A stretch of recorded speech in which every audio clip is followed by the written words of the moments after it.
Hello, this is Rosa Trujillo, identifying as she, her, hers, ella, bringing you tips, advice, and resources to empower you in your career journey. This podcast is proudly partnering with our Dream Success Center, bringing you a podcast series that we would like to call your Career Readiness series. As always, for further support, resources, and positive vibes, you can always engage with both our centers virtually by visiting our website for more information on how to get that one-on-one time with both of us. So for this week's podcast, the Diamond in the Rough, seeing your potential, right? This is a really important topic because for most of the time when you are creating your resume, you're interviewing or you're networking, there's always this like pressure to sell yourself, right? Um, and it reminds me of a great story. So for those of you who know me, you know I'm just full of stories. And I remember I was working with a student, and the student was we were both kind of engaging in this really cool creative activity where I took a big sticky note and we were just drafting all the things that the student felt super engaged with, that they felt that they were developing as a person. So I asked the question, what do you naturally feel good at? Like what brings you joy? And what again, like where do you find that maybe people compliment you and say, "Wow, you're really good at this." And so I was writing down like what she was responding, and I remember that she paused, and my back was to her because I was like writing on the sticky note, and I had to turn, and I saw that she was tearing up, and she had mentioned, "Well, I'm sorry, I think it's the first time anyone has asked me with so much love and care that what am I good at, with the intention and the tone that they know I am good at something." And that really still stays with me as a story because I think we all grew up that way. We all grew up thinking that we weren't enough, that we are striving for the A, we're striving for to land like the great experience, right? We're striving for the promotion, we're striving to be the perfect mom, the perfect sister, the perfect sibling, the model son, um, the best father, right? We're all always in this pursuit of perfection, right? Even though we always say we're not striving for perfection, but it really is, right? There's a society that has pushed us to believe in this narrative. And so the big question becomes like, well, how can I ever compete with someone who has documentation to have an internship? How can I compare to this other person who has all these things? Like they can get a full time job, they can do this, but I may not be able to. I may need to do something else, right? So it's always the how can I, right? And it's a question that I encourage us all to reframe because, to be completely honest with you, when you're thinking about your career and you're thinking about yourself, it's not good to compare yourself with others, right? It's hard not to. And even I, as a first generation professional, I say this to you, but it's easier said than done. So even I would have to say that, right? Because I remember finding myself trying to do more than I should because I wanted to overcompensate the fact that I couldn't. Right. So even in my career, I realized early on I was doing so much because I felt like I didn't have a certain opportunity, so I had to prove myself, eat like 110%. And so again, you may find yourself in the spectrum where you are kind of like paralyzed because you're like, I don't know what to do. How can I compete, right? You have that mindset. Or you could be on the other side of the spectrum where you're like, I'm president of these different orgs, and I'm doing like this volunteer work, and I'm doing this research with a faculty member because we're trying to fill the space, right? We're trying to fill the fact that we are not having the same experience as someone else, right? So that's why I think it's important to address this because it's real. It happens. We're comparing ourselves so much to not only to others, but to the master narrative, right? And when I say master narrative, it just means that it's almost like a given. We're given this story that in order to gain a quote unquote valid experience, it has to be an internship, right?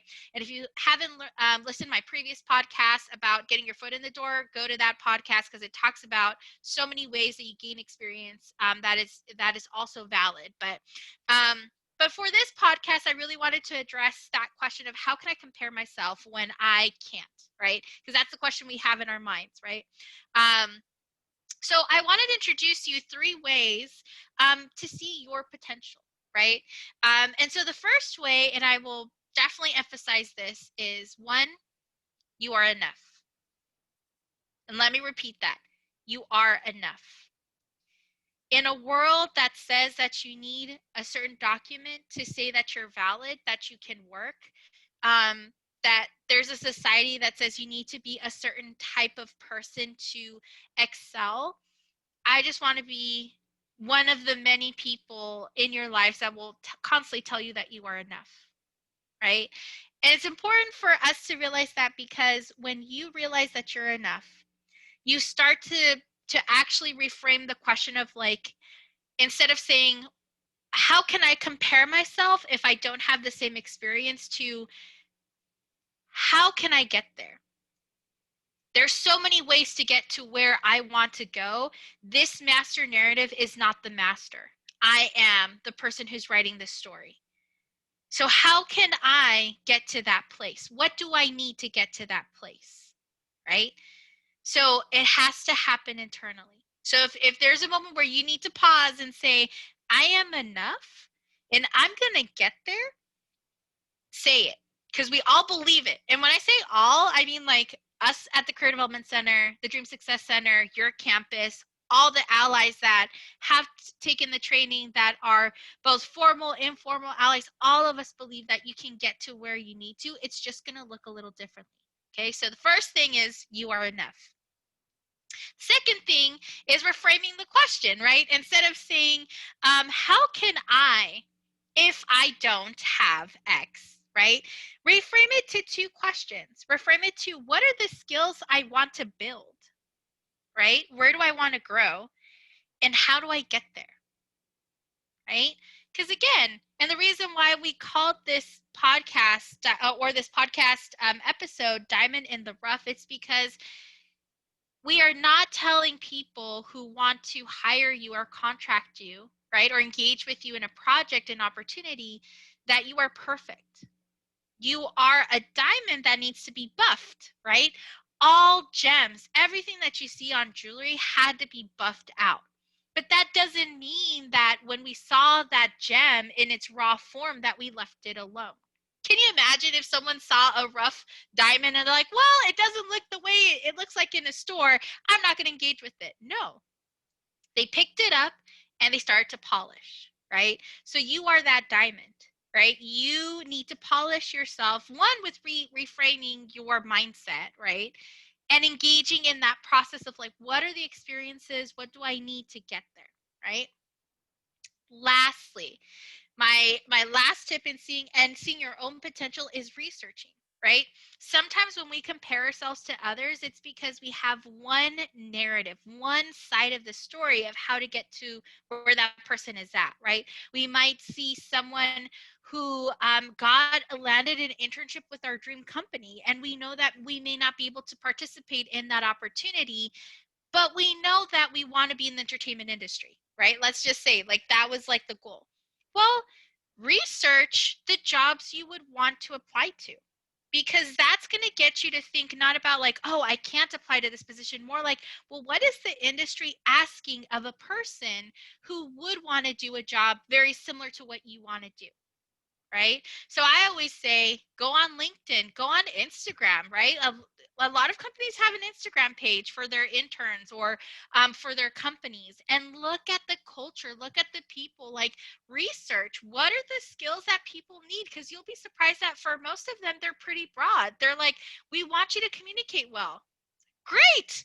I do that all the time. Let me strengthen that area. Maybe I need to strengthen my written communication versus my verbal, right? So I would say research the jobs and companies you are interested in. And then also research by networking and doing informational interviews. Like, ask the people in your dream jobs. There's nothing stopping you from that. There's no document that's going to say stop from networking with other people.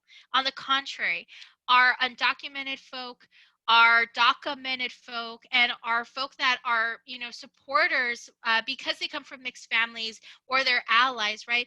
All of us are gaining experiences and knowledge because we come back to the core, which is community, right? So access that community, even if it means that you're accessing your centers on campus, or a family friend or a family member, whoever it is, but research through people, right? You can research online, right? That's a great start. But again, research via people, because that's going to start to help you to get validation. One, that someone's going to look at you and say, hey, I can see you in this opportunity. Why don't you, let's work together, right? They may ask you, like, well, what can we do to support you to get here, right?